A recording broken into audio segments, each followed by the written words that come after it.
Hey guys, welcome to University of Pattern Drafting. My name is Umo. Oops, I've actually missed saying that and I've missed you guys. I think the issue is I'm always trying to create the perfect tutorial for YouTube. I'm always trying to ensure that I filmed the whole process. So I have a lot of videos in my draft that I filmed, but I think I left out some certain aspects and I feel like, oh, if I don't have the full thing, I can't put it out on YouTube and all of that. But I'm learning from my Instagram page. By the way, if you're not following me on Instagram at University of Pattern Drafting, ensure that you stop right now and follow me on Instagram. So I'm learning from my Instagram that I can actually put out process videos because Instagram reels are just about 60, 30, 60. And people still send me messages all the time saying, I learned this, I learned that from your reels. So I think that for a YouTube video that is going to be longer than that, if I put out a process video like this one that you're going to be watching today, I think you should be able to learn one or two things. But make sure you watch this video to the end, and if you learn something from this video, ensure that you leave a comment saying I learned this or I learned that, so that you would encourage me to put out more process videos instead of trying to wait until I have the perfect video. Anyway, so this is the behind the scenes video of how I created a mock-up for this particular design. So the mock-up is for the upper part. We've already drafted the pattern for the skirt part and we've already tested it. Obviously the skirt part without the train. So this brand is a bridal brand and they sent us a lot of designs to draft patterns for them, and this is one of the designs. So we've created, first off, we created the tube, the pattern for the tube part, tested the fit and accuracy and all of that, and it was perfect. And so we're going ahead to do this pleats over it. So these pleats over it are draped. If you've attended my evening dress and draping masterclass, I taught a bit of draping in that class, and I mentioned that when you're draping, start draping on bias. But for this one, you don't necessarily have to drape on bias because these are not drapes, these are actually pleats.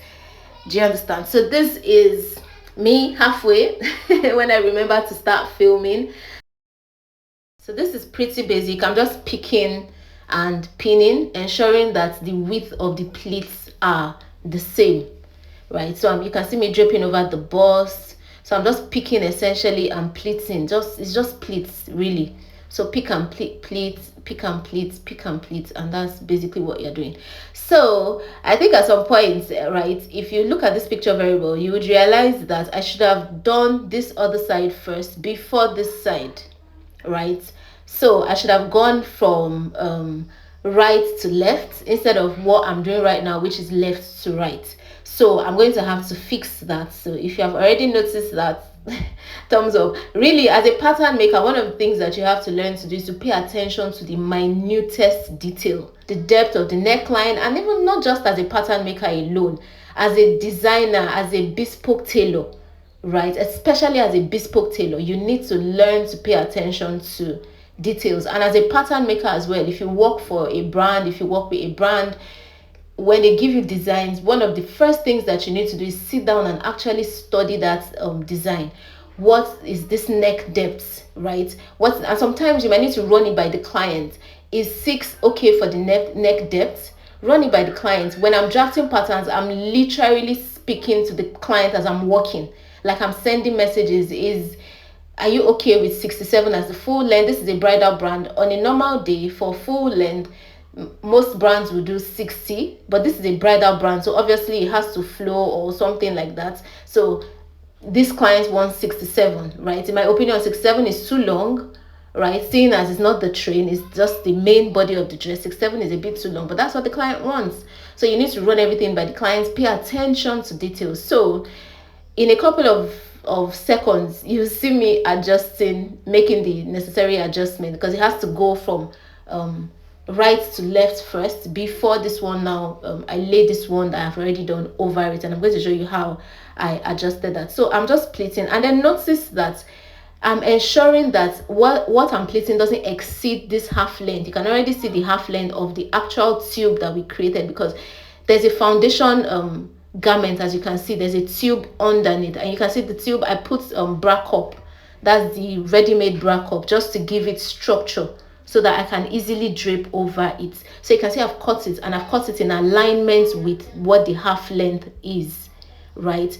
So I'm going ahead to just trim the armhole area, and I'm also following the armhole of the tube that I drafted initially. So once I'm done trimming it to the exact shape of the foundation garment, which is the tube that I drafted initially. I'm just going ahead to do the other side. So it was at this point that I actually realized that I should have done from right to left first, and I went ahead to adjust that. So I was just looking at the picture and realizing, oh, I should have done it the other way. So I had to, find a way to do it. So I just lifted what I had draped, and then I started again. So this is from right there. This is the actual correct thing. So again, we forgot to start filming when I started the process. But anyways, you can see us still draping. So in pinning this other side, I realized that she was actually pinning to the dress form instead of ensuring that she's pinning to be on the same line with the half length, right? So I had to make that adjustment. But anyways, we're just pinning, ensuring that the pleats stay in place, and ensuring that the pleats are actually the same width, just so that it aligns with what is in the original image. This is a mock-up, by the way. This is couture fabric that I'm using. When you're creating mock-ups, sometimes we work with aba lining because it's cheaper, and then in some cases, aba lining can achieve what we want it to achieve. But in most cases, we work with couture. This is couture or teru or upholstery fabric. That's what it's actually called. So we're draping, and we're coming to the end of the draping of this side. I wish the fabric was actually longer, right? But I don't think that is necessary, because the other side that is coming from left to right would cover this other edge. So just so that it's not too bulky, I think it's okay like this. So I'm just going ahead to trimming it, ensuring that it's just at the same point as the side seam, right? And then also for the armhole area, I'm ensuring that we follow the shape of the armhole. So it was at this point I realized that she pinned below the half length. So I'm going ahead to have to adjust that, what she did, right? So she's going to go ahead and adjust it and ensure that she pins it in line with the half length. They have to follow that half length, so that it's not like the pleats will stop, the draping will now stop short of the half length. Like, I mean, that's not what's in the image. So we're just going to go ahead and make that adjustment and ensure that it's on the same line as the half length. And then we're cutting the other armhole.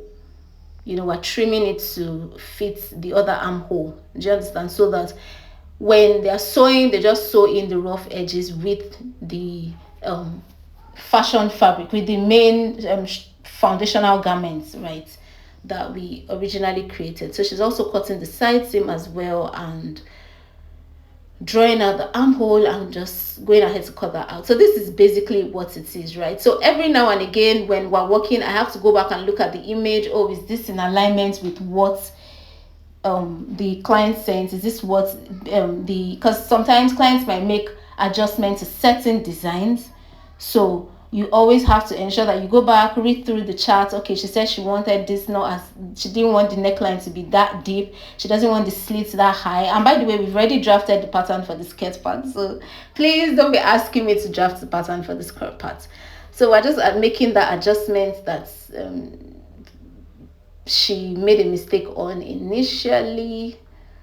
So now we've adjusted it to be the same length as the half length, just so that it rhymes properly. And then we're just going to go ahead, I'm just going to go ahead and trim it, right, before I now place the other side. Now the main work would be taking this off the body form. We have to take it off the body form in such a way that the pleats do not scatter. So once we're done now, right, what we're going to do next is iron this out so that the shape of the pleats is created. And then after doing that, we also have to go ahead and kind of make markings on this pleats that we've done, because we have to take it off the dress form and take it off the foundational garment. So now you can see I've lifted the other one, and then I'm just going to go ahead and adjust it properly, because at this point some of the pleats have already scattered. And so this is what I'm talking about. So after we're done with this, we have to remove the pins from I taught this in the evening dress and draping masterclass. So if you've not purchased that class, follow the link in my bio to purchase it via my seller store on the seller website. So I have to take this off remove the pins that have gone through the body form and just pin the pleats to the foundational garment. So when I take it off the body form, it is not scattered. So after doing that, the main work will now be to label the pleats, mark the pleats, iron it out, ensure that these creases come out, so that when we open it to cut, because we're pattern makers, actually this is a mock-up, so we're trying to create a pattern of this for the client, right? So we have to lay it flat, because we have to give them flat patterns, obviously, because they're going to be cutting it out on fabric. So we have to lay this out and still do it in such a way, label the pattern in such a way that when the client picks the pattern, they can easily create this pleats and overlay it over the foundational garment. So that's what we're going to be doing next. We're removing the pins that went through the dress form, right, so that we can easily lift it away from the dress form, take it off the dress form, and then go ahead to label the pattern. Hopefully I can show this in my next video. That's the process of actually creating the pattern for this pleated area. So watch out for my next video, where I'm actually going to be showing the process video. So anyways, we've come to the end of this video. If you're not subscribed at this point, ensure that you go ahead and subscribe. This is the final result, by the way, before we take this off the dress form and create the pattern. So if you're not subscribed, ensure that you're subscribed. And if you learned one or two things from this video, please drop a comment in the comment section and ensure that you give this video a thumbs up. Ciao guys.